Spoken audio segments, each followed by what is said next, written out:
If you live in the US, there is a 50 to 70% chance the air conditioning system currently cooling your home is actively sabotaging itself. Yeah, it's a brutal statistic. You Yeah. could be living with a system right now that is quietly degrading its own parts, inflating your energy bill, and honestly, failing to actually keep you comfortable. Yeah. And all because it was doomed from the very day it was installed. Wow. Well, welcome to today's deep dive. We're unpacking a reality that is probably going to make you look at those vents in your ceiling with a lot more suspicion. Because, I mean, when you spend $8,000, $12,000, or even $18,000 on a massive home improvement like a brand new HVAC system, Right, you expect actual engineering. exactly, you expect precision. If your bedroom is always 10 degrees hotter than your living room, or your summer electric bills are giving you a heart attack, you probably just assume, well, my house is old, or the weather is just too hot. But the research tells a completely different story. That 50 to 70% failure rate, that's not some cynical guess. It's backed by concrete field audits from the Department of Energy, major utility companies, and the Air Conditioning Contractors of America, which the industry just calls ACCA. ACCA, right? Yeah. And they consistently find that the majority of installations have significant measurable defects right out of the box. Which is wild. So today we're going to arm you with the knowledge to fight back. We're pulling from source material based on the deep insights of a 45-year veteran, a master HVAC technician out of Kingfisher, Oklahoma. We're going to walk you through the industry's official rulebook, a document known as the ANSI 5 Quality Installation Specification. Or just ACCA 5 for short. Right, ACCA 5.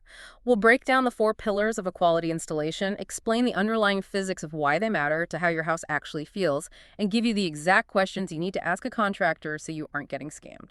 To start, we really have to understand what ACCA 5 actually represents. So it was published in 2015, and it's an ANSI accredited standard. Okay, meaning what? Exactly. Meaning it isn't just like marketing fluff written by some trade group trying to sell more air conditioners.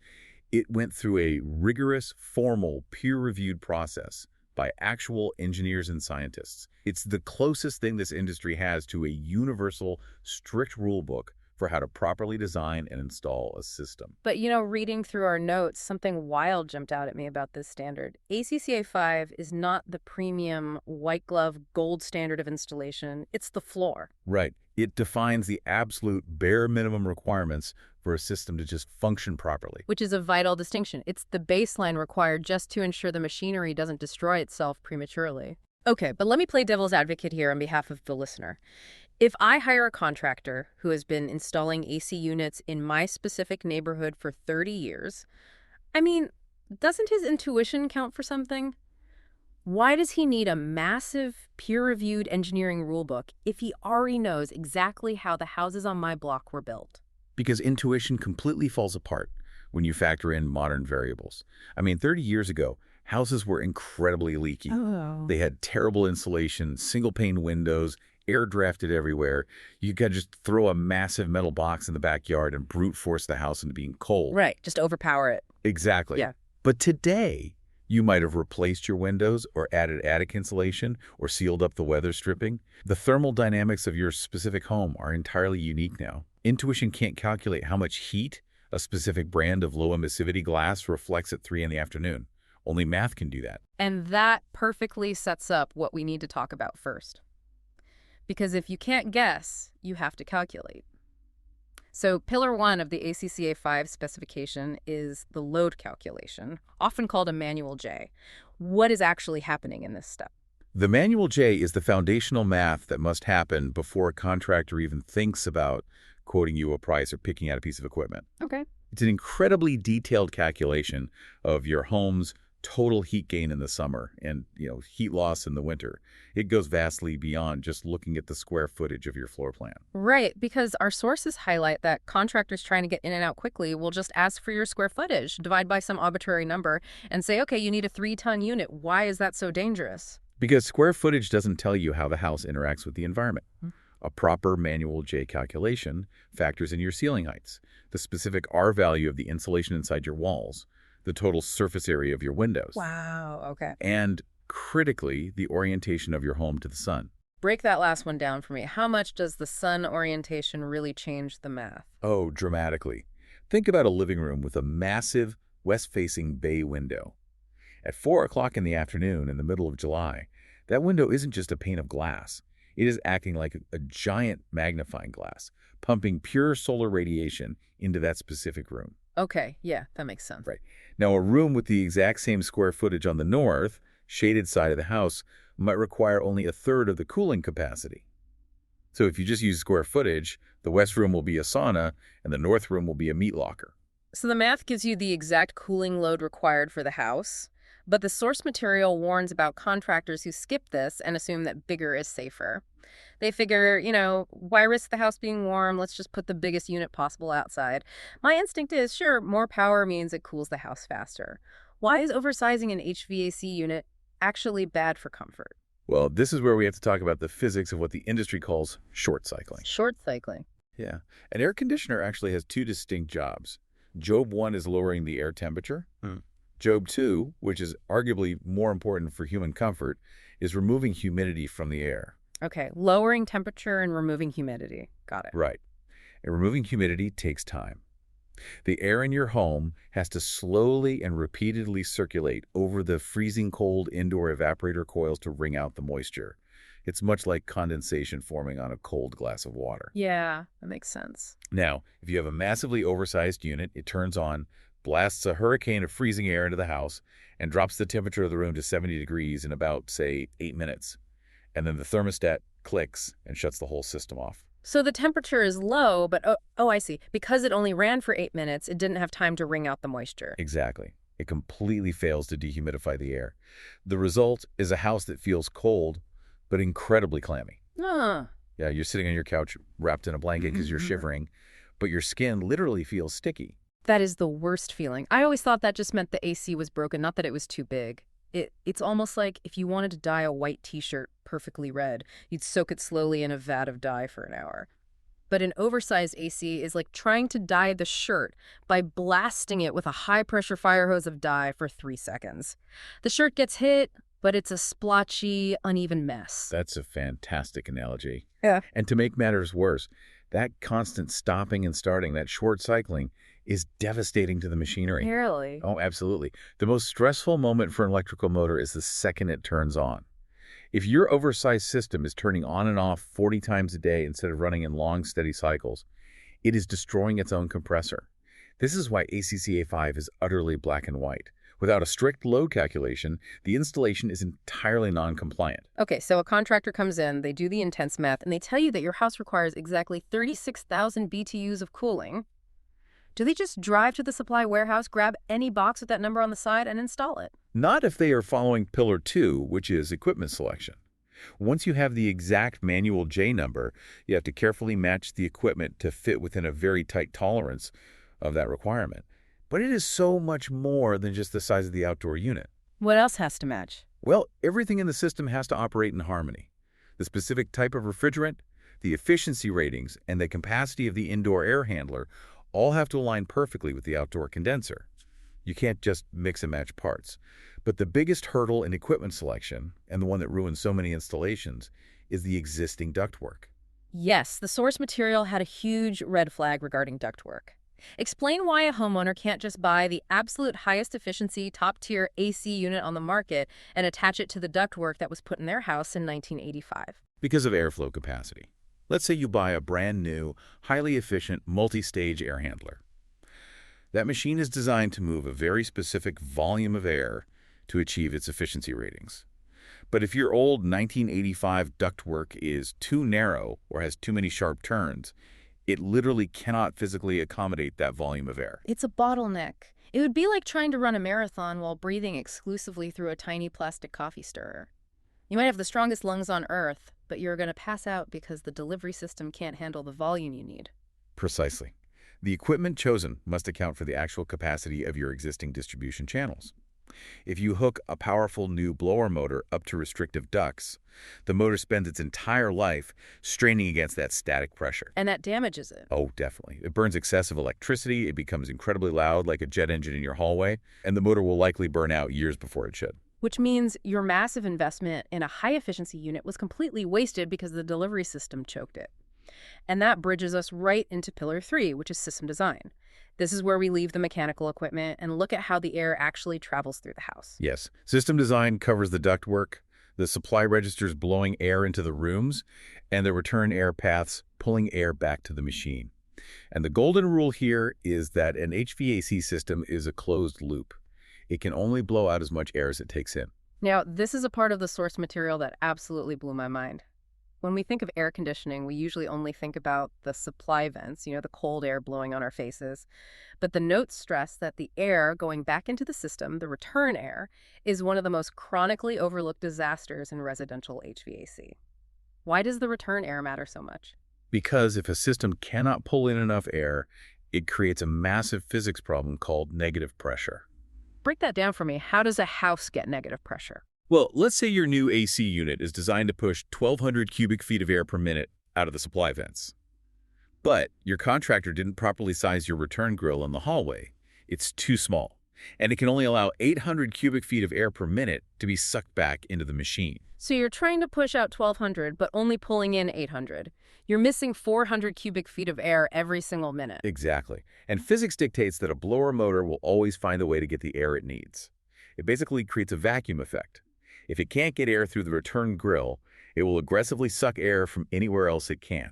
It'll pull air down through the tiny gaps around your recessed ceiling lights in the attic. Oh, wow. Yeah, it'll pull air up through the floorboards from your damp crawl space. It'll pull air through the tiny cracks around your window frames. Wait, so because the return vent is too small, the AC unit acts like a giant vacuum, actively sucking 120-degree, dusty, fiberglass-filled attic air directly into my living room. That is exactly what happens. That is horrifying. I mean, no wonder people complain about their houses being insanely dusty or their allergies acting up when the AC kicks on. Right. Not to mention, you're forcing the air conditioner to try and cool down 120-degree attic air instead of the nice 75-degree air that was already inside your living room. It entirely destroys the temperature balance of the home and forces the machinery to run constantly. ACCA 5 mandates that the return air system must be mathematically verified as adequate before an installation is considered complete. Okay, this is all making terrifying sense. We've calculated the exact load in Pillar 1. We picked equipment that perfectly matches the math and the duct capacity in Pillar 2. We designed a closed-loop delivery and return system that doesn't suck air from the attic in Pillar 3. But we aren't done. The equipment is sitting in the house, it's turned on, but Pillar 4 says we have to prove it. Installation verification. Yeah, this is the moment where the rubber meets the road. You cannot just turn the thermostat down, feel cool air coming out of a vent, and hand the contractor a check. ACCA 5 requires the contractor to take a series of highly precise technical measurements to mathematically prove the system is operating within the manufacturer's strict parameters. And looking at the list of these tests in our notes, I mean, this is where the industry jargon gets incredibly dense. For example, it says the contractor must measure the static duct pressure, measured in inches of water column. Stop right there. We are talking about air blowing through metal tubes. Why on earth are we measuring water? What does that even mean? I know it sounds incredibly confusing, but inches of water column is simply a very old, very precise unit of measurement for tiny amounts of pressure. Historically, it was measured using a U-shaped glass tube filled with water. When you pushed air into one side of the tube, the water level would rise on the other side. Ah, okay. So the air pressure pushed the water up by half an inch. You had half an inch of water column of pressure. Okay, so it's really just a metric for pressure. But what does that tell the contractor about my AC? Think of static pressure as the blood pressure of your duct system. If a doctor checks your blood pressure and it's dangerously high, it means your heart is working way too hard to push blood through restricted arteries. Right. If a contractor measures the static pressure in your ducts with a digital gauge and the number is too high, it proves that your ducts are too small or your filter is too thick and the blower motor is working dangerously hard to push the air. If they don't test this, they have no idea if your system is choking. Wow, the blood pressure of the house. That makes total sense. Now let's tackle another massive piece of jargon from Pillar 4. The standard requires the contractor to verify the exact refrigerant charge, the chemical that actually cools the air, using measurements called superheat or subcooling. And our expert from Oklahoma is incredibly passionate about this. He operates in central Oklahoma, where they face brutal 90 to 100-degree summers for 4 straight months. He points out that you cannot simply eyeball the refrigerant charge. You can't just touch the copper pipe outside, say, yep, feels cold, and call it a day. Why are superheat and subcooling so critical? Well, to understand this, you really have to understand what refrigerant is actually doing. Refrigerant doesn't just circle around the pipes. It radically changes state. It enters the indoor coil inside your house as a cold liquid. Okay. As the warm air from your house blows over that coil, the liquid refrigerant absorbs that heat and literally boils into a gas. Liquid absorbs heat, boils into a gas. Got it. Now that gas travels outside to the compressor. The compressor is essentially a massive, powerful engine that pumps the refrigerant back through the system. But here's the critical physics lesson. Compressors are designed exclusively to pump gas. They absolutely cannot pump liquid.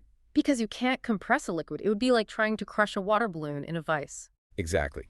If you throw liquid into a compressor, it's called slugging, and it hits the internal valves with the force of a hammer, physically destroying the machine. So what is superheat? Superheat is a strict mathematical measurement that proves every single drop of liquid refrigerant has successfully boiled into a gas before it leaves the indoor coil. Oh, so if the contractor just guesses how much refrigerant to put in and overcharges the system. Then there's too much liquid in the coil. It doesn't all boil off. Liquid travels down the pipe, enters the compressor, and mechanically tears it apart from the inside. That's insane. And what if they undercharge it? What if they don't put enough refrigerant in? If the system is starved of refrigerant, it obviously can't absorb enough heat to keep your house cool when it's 98 degrees outside. Yeah. But worse, the compressor relies on that cool, returning refrigerant gas to keep its own internal motor from overheating. So it cooks itself. Exactly. An undercharged system essentially forces the compressor to run a marathon with no water, eventually burning it out completely. Verifying the superheat and subcooling with digital gauges is the only way to ensure the system will last its intended 15 to 20 years, rather than dying an explosive, expensive death at year 5. This is incredibly eye-opening. I feel like we've completely demystified the 4 pillars: load calculation, equipment selection, system design, and installation verification. But now we have to translate this into the real world. You, the listener, are sitting at your kitchen table, your AC is dead, it's 90 degrees outside, and a contractor is sitting across from you handing you a quote for $12,000. How do you protect yourself? This is where we give you the action plan. Based on everything we just learned about the ACCA 5 standard, there are 4 non-negotiable questions you must ask before you ever sign that contract. Okay, question number 1. Will you perform a manual J-load calculation before recommending equipment? And remember what we learned about the windows and the sun. If they say no, or if they brush it off and say, don't worry, we based it on the square footage of the house, what do? You walk away immediately. Square footage is a guess, and a guess guarantees you'll either short cycle or fail to cool. If they say yes, make sure you ask to see the output report. Good tip. Question number 2. Will you check the refrigerant charge by taking superheat or subcooling measurements at startup? You now know what this means. It's proving the liquid is boiling to gas so the compressor doesn't explode. If they say, nah, just check the pressure gauges and feel the pipe run. Exactly. Question number 3. Will you test and document the airflow and the static pressure after installation? Remember, this is the blood pressure of your ductwork. A properly trained contractor will immediately know what static pressure is. A contractor who looks confused is a massive red flag. And finally, question number 4. Can I get a commissioning report of the actual measured values when the job is completely done? This is your receipt. This is the mathematical proof that the ACCA 5 standard was followed. If a contractor will not commit to handing you that piece of paper with the final numbers written down, you literally have no proof that the system was set up correctly. Doing this right is going to take more time. The contractor has to measure your windows, run the software, and hook up highly sensitive gauges at startup. And yes, a contractor who does all of this will likely charge more upfront than a guy who just drops a metal box in your yard and drives away in 2 hours. But it's the only empirical way to guarantee that you're actually getting the comfort and longevity you are paying for. Absolutely. Knowledge completely shifts the power dynamic. By understanding these mechanisms, you aren't just trusting a salesperson. You're demanding that the industry meet its own published standards. Which brings us to the end of our journey today. We've learned that true home comfort is way more complex than just feeling cold air blow on your face. It requires precise dehumidification, perfectly balanced air pressure so you aren't breathing attic dust, and mathematically verified refrigerant cycles. But I want to leave you with one final provocative thought today to really chew on. What stands out to you? Well, the source material makes a fascinating point. It notes that the ACCA 5 standard we just spent all this time dissecting is merely the recipe. It's the floor.